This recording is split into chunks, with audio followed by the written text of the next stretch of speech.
पेंदर जागरण जी। उसके बाद आदरणीय नरेश गोयल जी नरवाना से उनको सम्मानित भी किया जाएगा और यहाँ मंच पे भी वो अपना समय देंगे। आदरणीय नरेश गोयल जी। धन्यवाद संदीप भाई। सबसे पहले मैं बड़ौदा गांव के सभी जो भाई यहाँ इस धरा पर जो उपस्थित हैं उन सबको मैं हाथ जोड़ करके राम राम नमस्कार करता हूं। और आज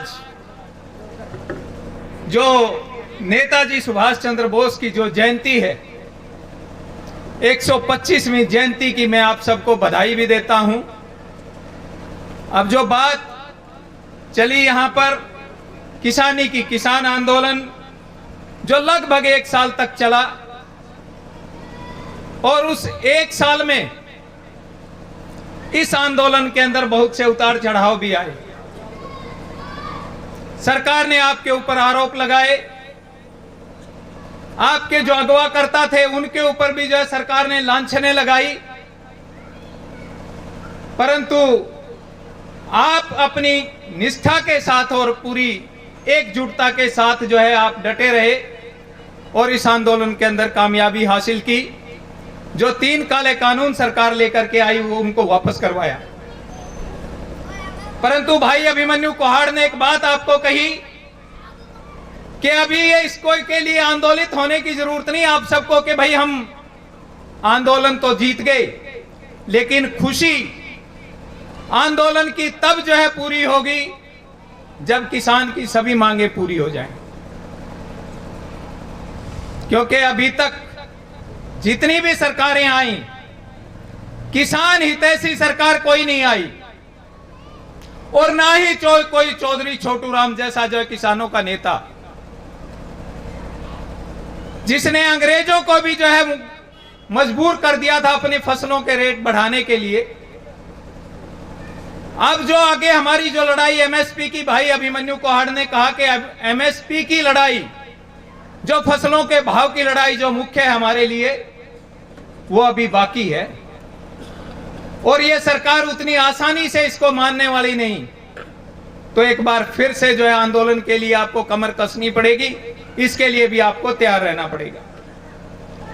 परंतु मेरा आप सबसे एक अनुरोध है कि ये जो एकजुटता 1 साल तक रही और जो आपने खटका टोल प्लाजा का नाम आपने जो है पूरे संसार के अंदर जो है चमकाया है, इस एकजुटता को यूं ही बरकरार रखना। यदि ये हमारी एकजुटता टूटती है तो फिर जो है किसान आंदोलन आगे जब हम लड़ेंगे वो हमारी कमजोरी होगी। रही बात, एक छोटी सी बात है जो है नेताजी के बारे में। नेताजी के पिताजी चाहते थे कि नेताजी जो है कलेक्टर बने और उनको आईसीएस की पहले एक परीक्षा होती थी। आईसीएस की परीक्षा के लिए उनको कहा कि तुम इस टेस्ट को पास करोगे और कलेक्टर लगोगे। साथियों, नेताजी ने जो है लोगों में 4-4, 5-5 साल तक जो है इस टेस्ट की तैयारी करते थे और नेताजी ने सिर्फ 7 महीने तैयारी करके और इस टेस्ट के अंदर 4था स्थान प्राप्त किया था।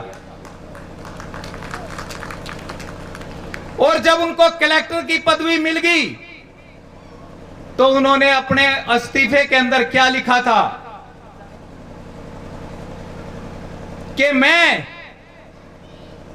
इस लुटेरी सरकार का हिस्सा बनना नहीं चाहता जो मेरे देश को लूट करके, मेरे देश के संसाधनों को लूट करके विदेश में लेकर के जा रही है। मैं ऐसी सरकार को तो मैं समर्थन नहीं करूंगा। और उन्होंने जो है त्याग पत्र दे दिया था सिर्फ 1 साल के बाद।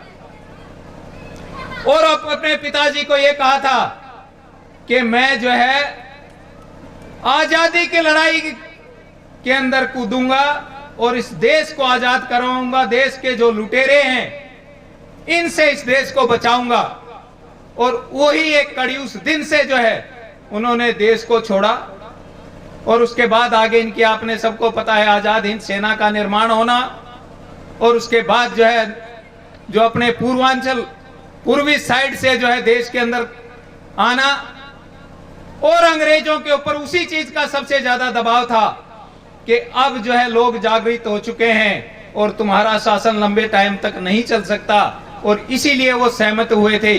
भले कांग्रेस की जो है उस टाइम पर कांग्रेस के अंदर रहते रहते इन्होंने क्यों खिलाफत की थी, उन्होंने कहा मुझे आपकी विचारधारा से सहमत नहीं हूं मैं, जिस तरीके से तुम आजादी चाहते हो इस तरीके से देश कभी आजाद नहीं हो सकता। इसीलिए उन्होंने अलग से आजाद हिंद सेना बनाई और अपने देश को आजाद करवाया। उनके लिए भी जो है आज ये पूरा देश उनके से गौरवान्वित है।